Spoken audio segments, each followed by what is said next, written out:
I drive trucks for a dairy farm in northern Alberta, and I have noticed something strange happening up their X. For those of you who are unfamiliar with what a biogas plant is, how it works, or what they are actually used for, allow me to educate you. A biogas plant produces natural gas, or rather, a substitute for natural gas, from fermented corn silage, as well as other agricultural waste products. Farmers, such as myself, would bring in silage, which we would unload into a large concrete silo, basically just a big walled-in pit. The plant I delivered to used a modified snowcat to push the silage around and pack it down evenly in the pit. Once the pit was fully fermented, they would uncover it and use a large wheel loader to shovel the fermented silage into what is called an anaerobic digester. It's basically just a big tank with an agitator that you fill up with a bunch of organic matter and heat it up, which produces methane gas as the microorganisms inside begin to break everything down. This gas is then captured and can be used for basically everything that natural gas is used for already, but it's supposed to be better for the environment or something. These plants are way more common in Europe, but they have started to pop up here in North America as well. And yes, before you ask, these places smell worse than you could possibly imagine. I always thought it was a little bit weird that they built one way up here in northern Alberta, but since the large dairy farm I worked at pretty much always had an excess of corn silage every year, we certainly welcomed another place to sell it to, especially since they are not picky. Trying to sell to another dairy farmer is always a hassle because they are always concerned with the quality, as they should be if they're feeding it to the cows, but the biogas plant basically just needs organic matter. It doesn't really matter what it is. If it can decompose, you can make gas out of it. Last fall, we had an exceptionally good corn harvest, to the point where we still had 4 more fields still to harvest by the time we had enough to feed the cows for the next year. As I said, this is not uncommon. When you're harvesting corn for silage, you use a totally different harvester. Rather than a combine that separates out the actual corn kernels from the rest of the plant, you use a forage harvester, which is essentially a giant wood chipper on wheels that takes in the whole crop and shreds it up. Since corn can easily grow 10 feet high, and you spread that over a few thousand acres, you get a crazy high volume of silage coming in. Upon realizing how much excess we had, my boss did what he always did, and called up the plant, who, as always, agreed to take in what we didn't need. The next morning, rather than trucking back to the farm, we were instructed to head straight over to the plant once our trailers had filled up. I arrived with my first load at the plant at around 10 a.m. A man wearing a high-vis jacket directed me onto the large scale they used to weigh the trucks coming in and out. "Good harvest this year, Jim," the friendly old lady in the scale house said. She took down the weight off my loaded truck. I felt bad, as I had been delivering to this plant on and off for the last 8 years that I had worked on Mr. Baker's dairy farm, but I couldn't remember, or I had just never learned her name. I certainly was not going to out myself now. "Well, if we're delivering here, you know it's a good one," I replied, "and there is plenty more where this came from." "Glad to hear it." She smiled back at me and handed me my paperwork. "Now you just head right on down to the back there, and the boys will show you where to dump." I said thank you and took the papers from her and put my truck back into gear. I pulled off the scale and made my way to the back of the plant where the big concrete pits are. Some more men in high-vis gear directed me to back into a specific one. The giant pit was only about half full at this point, but the mountain of silage in my rearview mirrors still looked to be about 30 feet deep at its highest point. As usual, they had me back up until my trailer started to climb the pile a little bit. This way there were no gaps in the pile, and the snowcat wouldn't have to do as much pushing. As I watched the back wheels of my trailer roll onto the silage pile in my mirrors, I heard the unmistakable sound of a tire blowing out. I yelled out shit, and I hopped out to inspect the damage. One of the workers had also come to see what had happened. "Must be one of your inside tires," he said to me as I approached. "All the outside ones look fine." I bent down and looked under the truck. Sure enough, he was right. The inside tire on the right side of the rear axle was completely flat. Well, I suppose that's why semi-trucks have dual wheels, I said, trying to sound unfazed while simultaneously preparing myself for the ass-chewing I was bound to receive for this later. I walked around to the back of the truck to inspect the damage further and saw what had punctured my tire. I stumbled back a bit as I realized it was what appeared to be a broken bone sticking out of the tire. I was confused and mumbled out an incoherent sound, but the worker must have heard it too, as it caused him to look down as well.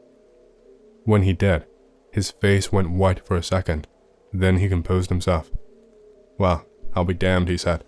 "I've been here since the plant opened, and I ain't never seen that before. Some, poor animal must have gone through the forage harvester, or, some farmer's dog must have dug it up and dropped it in their silo." He seemed really shifty as he said this, and almost seemed like he was trying to convince himself of what he was saying. But I brushed it off, as I figured he was probably just as shocked as I was. While I was still able to unload, I did have to leave the truck and trailer at the plant that night. A mobile tire repair service would be out in the morning to get it all fixed up. I got a ride back to the farm with our next truck to arrive at the plant and finished out the day pressure washing the manure spreaders, no doubt a reward for my efforts that day. I had to take a good long shower at the farm office before getting in my truck to head home for the night. As I started the engine, I went to pull my phone out of my pocket to plug it into the charger and realized that I did not have it. I patted all of my other pockets. Nope, definitely not there. I then realized I had likely left it in the semi, which was now at the plant, probably locked behind a gate for the night. Logically, I could have just waited till morning to go and retrieve it. I was probably just going straight to bed when I got home anyway, so what did I need my phone for? But because I have separation anxiety from my phone, I found myself pulling out onto the road in the direction of the plant, rather than home. I hoped there would be some friendly night security guard that would let me in to grab it, and I'd be on my way in just 5 minutes. I reached the plant just as it was getting dark, and indeed, there was a security guard standing at the gate as I pulled up. A very heavily armed security guard. He had what looked like a military rifle slung over his back, and I wondered what on earth he needed that for. They were very illegal for civilians to own here in the Great White North, so they must have had a damn good reason to arm the security like this for the government to let them do it. He looked rather intimidating, but surprisingly was not at all antagonistic when I rolled down my window. "Are you lost, partner?" he said in a rather friendly tone. No, I work for one of the farms that delivers here," I said. "My truck blew a tire on the trailer earlier today, and it's still sitting over by Pit 3, and I think I left my phone in the cab. Do you mind if I go check?" He gave me a suspicious look. Then he peered into the pickup bed and generally looked over me and my truck. Then he gazed off down the road and looked at his watch. "All right, you got 10 minutes, and try and stay out of the night shift's way," he said in a much less friendly tone. A loud click and then a buzzing sound came from the gate as it began to move, and I drove through it. By now it was almost completely dark, but the large spotlights of the plant made it easy to navigate. I came around the corner and saw my truck still sitting across from Pit 3, and I pulled up in front of it. As I got out, I noticed that there was a large excavator up on top of the pile in Pit 4. I knew it was digging into the silage, but I couldn't really see what it was doing properly because the concrete wall that separated Pits 3 and 4 partially obscured it. I could also see the roof of the snowcat peeking up over the wall. It must have been parked a little ways away on top of the pile, and I figured it must have gotten stuck, and they were using the excavator to try and get it out. I paid it little attention as I entered the cab of the semi-truck and quickly found my phone in the cup holder. I grabbed it, and just as I was climbing down, a voice called out to me. "Hey, who the fuck are you, and what are you doing here?" A disgruntled-looking worker, wearing the same high-vis gear, was running towards me. "I just left my phone in this truck here. The security guard let me in to go grab it," I stammered. backing up towards my pickup. Of course he fucking did, the man grumbled, and he snatched his radio out of his jacket pocket. Peter, what the hell did you let this dumbass in here for? You can't be doing that. He shouted into the radio. Relax, they're not even here yet. The guard's voice crackled through the radio. Actually, I see headlights. If he's got his phone, tell him to get out of here. The man looked back to me. You heard him, son. Get lost. And don't come back here after delivery hours again. You got it? I nodded and climbed back into my pickup truck and began to drive back towards the gate. As I exited, the guard waved to me from behind the big black GMC Yukon that had pulled up to the gate. He appeared to be talking to the driver. There was a large U-Haul truck behind it, followed by another black Yukon. As I passed the last vehicle, I noticed in my rearview mirror the 3 trucks enter the plant and the guard shutting the gate behind them. The whole situation did not sit right with me. On the drive home, I contemplated everything that I had seen and heard from the guard and the other worker. They were up to something in that plant at night, and maybe even the bosses didn't know about. My best guess was that it was some kind of drug operation. If movies have taught me anything, drug kingpins always drive black SUVs. I know I should have left it alone, but life up here in northern Alberta was so boring, my curiosity ended up getting the better of me. I thought that I could help bring down some kind of criminal organization and be a local hero, and that worst case scenario, nothing was happening and nothing would come of it. After harvest concluded, I had a couple days off to rest, as we've been working pretty crazy hours lately. I, however, did not rest. I was trying to find out everything I could about the plant and the people who ran it. I really could not find anything about it. In fact, it was as if the place did not exist. You would think that there would be at least a news story from when they built the place, what with it being the biggest boost to the local economy and job market our town had ever seen, and all that, but there was nothing. Finally, I decided that the only thing to do was to see if I could observe what those black SUVs and the U-Haul truck were doing in the plant at night. Maybe get some photos of the exchange and hand them off to the police. I did some poking around on Google Maps and found an old logging road that ran across the ridge behind the plant. There was a little dirt area where people often parked to unload their ATVs to go riding in the woods up there. It was maybe only a kilometer or so from the north side of the plant. I drove up there just before dark and hiked down through the woods all the way to the north fence of the plant. It was just a chain link fence like you'd see around a schoolyard, not a barbed wire prison fence or anything like that, so I made quick work of climbing over it. Luckily for me, there was a lot of equipment and old dumpsters and shipping containers in this part of the plant for me to hide behind as I made my way towards where the main gate was. I crouched down behind one of their company trucks parked near the gate and waited about 20 minutes before I saw the black SUVs pull up. This time though, they didn't have a U-Haul. They had a much larger yellow Penske box truck. They must be hauling some serious product to be renting that thing. I watched as the trucks rolled through the gate, and much like they had done with me a few days prior, the plant workers in high-vis gear directed them back towards the pits. I began to sneak my way over there, being careful to stay out of sight. I realized very quickly that I would not be able to get very close while still remaining hidden. The area around the pits was largely wide open to allow to turn around and back in, so there was nothing to conceal me as I approached. I noticed the office nearby and had an idea. I snuck over to it and tried the door. It was open, but the lights were off inside. Luckily, no alarms went off, and I found what I came for quickly. A high-vis uniform and a white hard hat laying on the break room table. I also grabbed some safety glasses and a dust mask, as it wasn't uncommon for the workers to wear them. There was a lot of dust around the pits, and I figured it would help conceal my identity.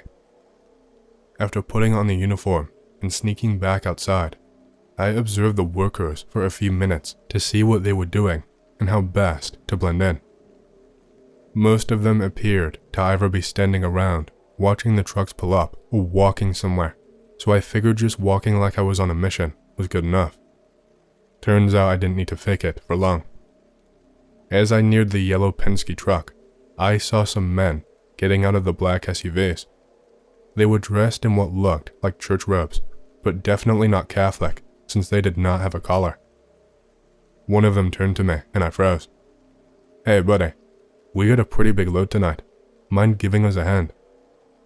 Realizing my cover was working, I decided to play along and just leave the part about me helping the drug lords out of my statement to the police.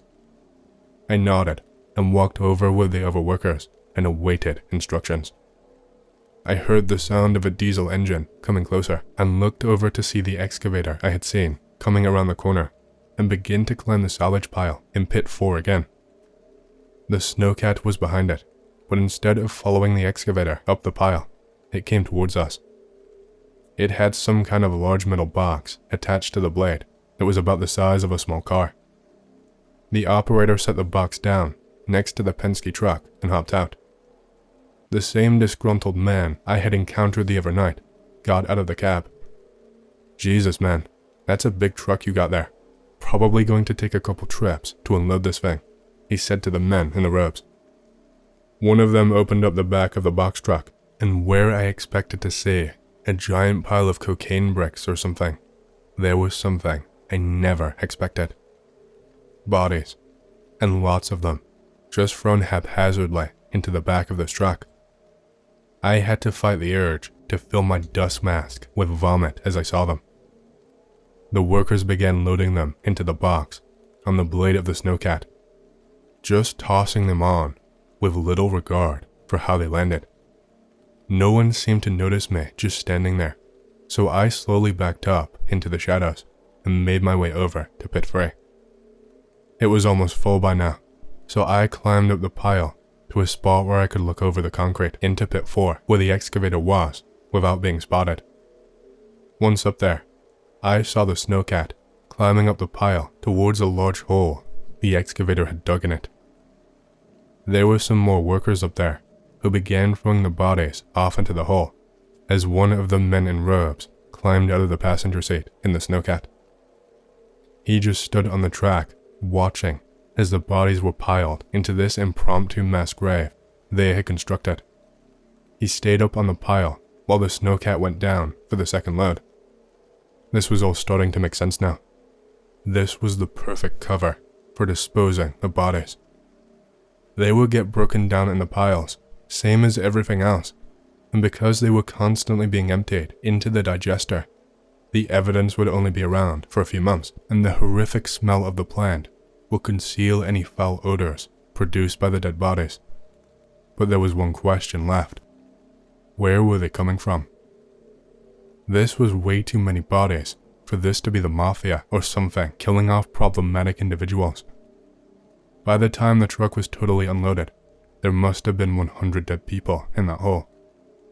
No, this had to be some cult activities of some sort, and the robes that the men from the black SUVs were wearing backed up that theory. Maybe these were just what was left over from some sort of ritual sacrifice or something. Whoever these people are, they must have some kind of deal with the plant's owners, because I could tell the workers had done this before. From the time the truck had arrived to the time the excavator started burying the corpses in rotting corn silage, it had only taken about half an hour. I didn't even bother ditching the uniform. I got out of that plant as fast as I could. I sprinted up through those woods, back towards my truck, with my heart beating so fast I thought it would explode. As soon as I was in the truck, I locked all of the doors and dialed 911 on speaker as I peeled out of the forest. I told the operator everything that had happened over the last couple of days and what I had seen that night. I practically begged them to send someone there right away, which the nice lady on the other end of the line promised that they would. She asked me for my name and contact information so they could get a hold of me for a statement, which I gladly gave them. She assured me they would investigate the matter, and I thanked her and hung up the phone. I then pulled over and got out of the truck and proceeded to finally let out all of the vomit I had been holding in for the last hour or so.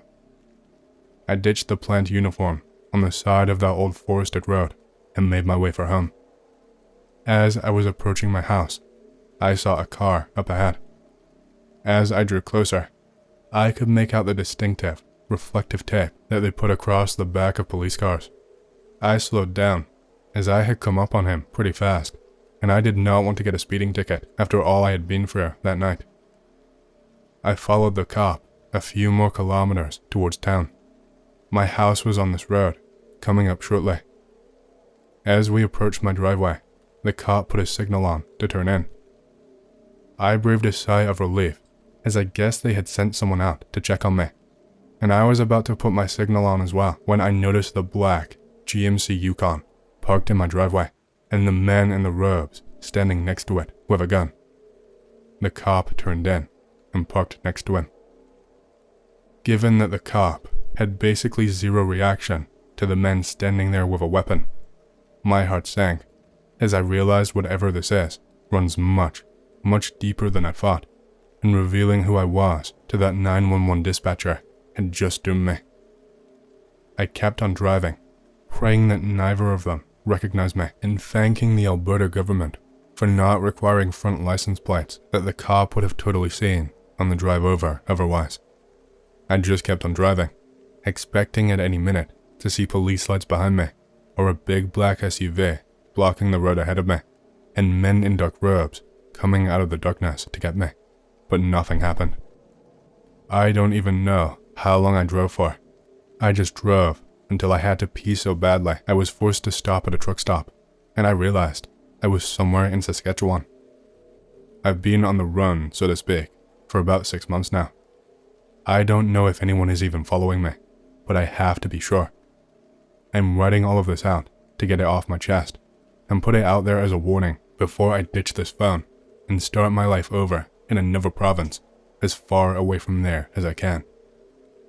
I don't know what's going on up there, but there is something very dark happening in northern Alberta, and I have probably only scratched the surface of it.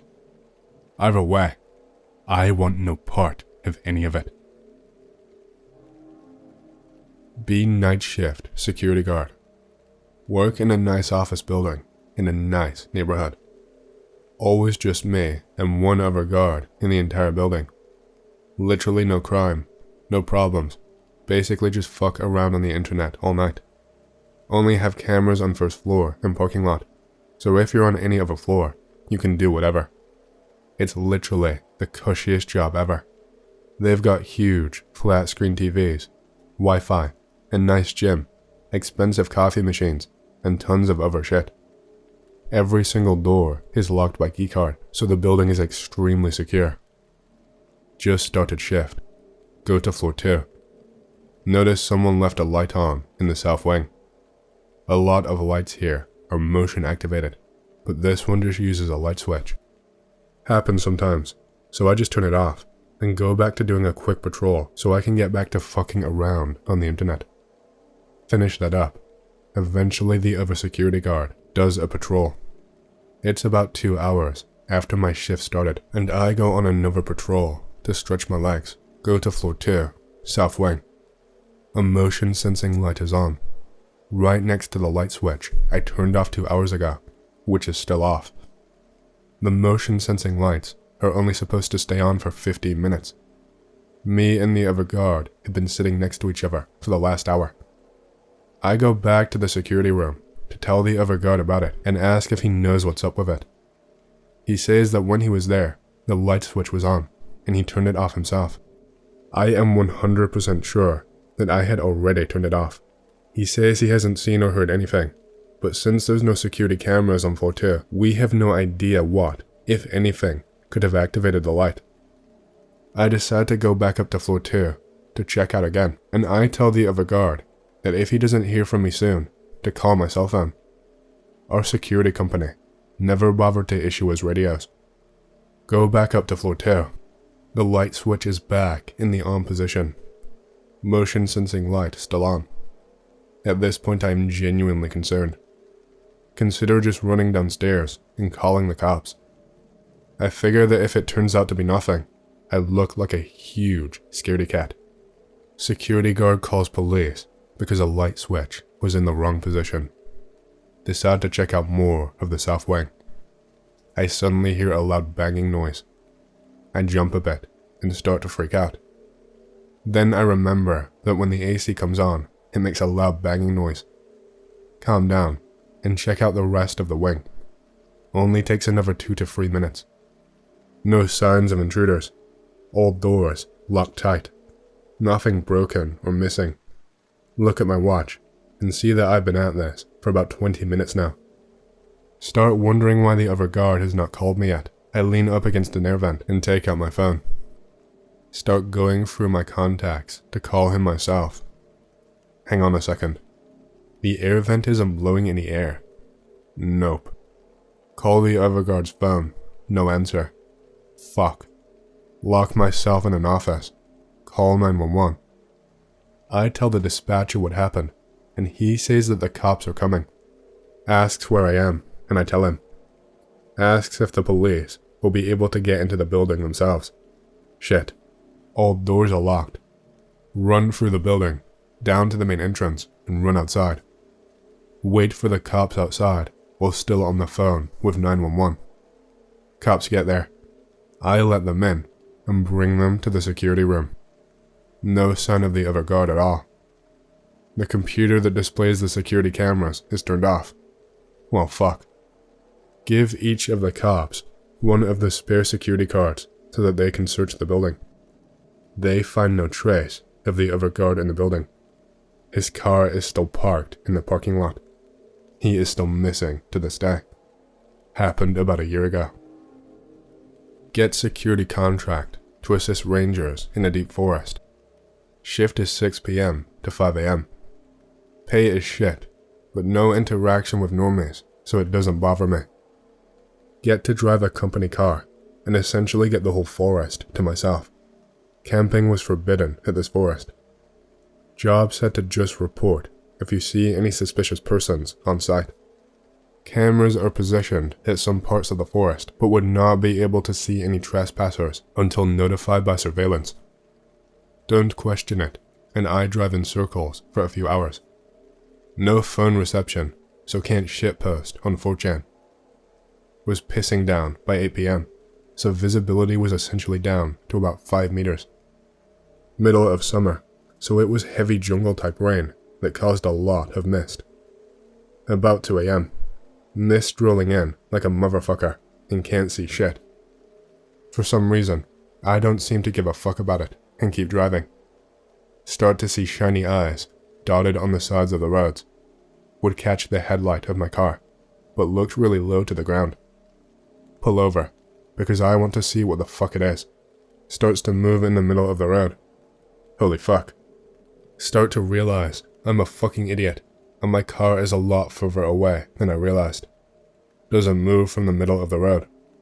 Run back to my car and lock doors. Still there. Happening. Put on high beam lights and slowly roll forward towards the eyes. Looks like a small goblin-sized creature. Realize it's actually a fucking huge owl with its head crooked and turned towards me. Nope. Drive around it and haul ass. See more pairs of eyes on the road as I drive past. Crying in my car. Get to the entrance of the forest and calm myself down. Rest of the shift was okay. Okay, I got another. Keeping an eye on office building. Late night shift again. 10 p.m. to 6 a.m. on a Saturday. No friends, so don't care. And again, avoid normies at normal hours. Watching the cameras to see if there's any X-worthy ghosts floating around. Nothing as usual. There are some staff still on site in the late evening. Around midnight is when the last one will leave the office. Observe woman in one of the hallway cameras.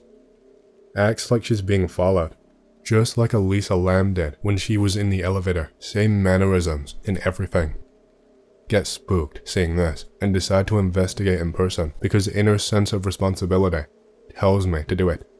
I think it's a beta cope. Before I leave, I observe a good 30 seconds of this woman running around like she is a secret spy agent or some shit, peering over corners and running fast as fuck for no reason at all. Reconsider going in, but say fuck it and go to the location. Spot her and ask her how the night is going, trying to gauge her response. Says all is good and walks off normally, but was unnatural in the response that she gave, like she was panicked, thinking I fucked up somehow, but realized maybe she was just bored, or I was just being a moron. I guess she was role-playing or some shit, but it was a little weird. There was no one messing with her. Maybe she knew I would observe, but that was kind of weird for me.